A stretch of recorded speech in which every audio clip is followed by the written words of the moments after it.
do you all, I've pondered this.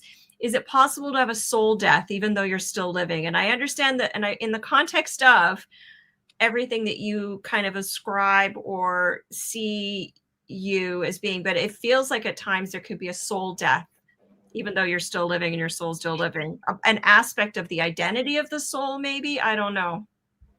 Yeah, like personality, Yeah. personality change. I don't know. Well, yeah, so there's things that, like, so let's say if you consider the soul to be like the base, Psychological death.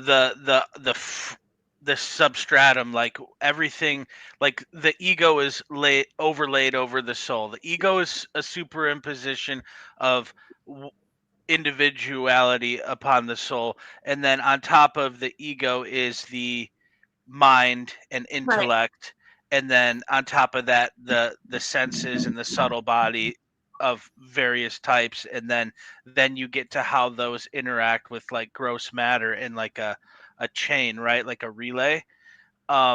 Yes, what you think is yourself can dissolve or die, and then you feel some emptiness. There's always an urge to like replace that or seek after things that affirm, what we think. They call it ego death, and that is the death of the false self, I guess you could say, Yeah. or like it's a defense mechanism, behaviors, Mm-hmm. trying to make sense out of an insane world Mm-hmm. with the five senses Mm-hmm. will constantly like leave you like confused, and that's because it's subtler than that. It's also natural, even when you think about it, that as you live and you learn, you succeed and you fail. Just and the image that's popping in my head is a snake that sheds its skin, or a lobster that kind of molts and then comes into a new shell.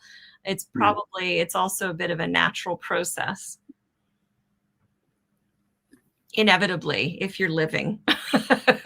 Yeah, like some people that know you as a kid, and then when you grow up, they after 15 years of not seeing you, they see you, and that kid anymore you're not the kid that they remember you of. Like you're different emotionally, level, everything, so kind of, I think if you go into some knowledge that is raising your consciousness,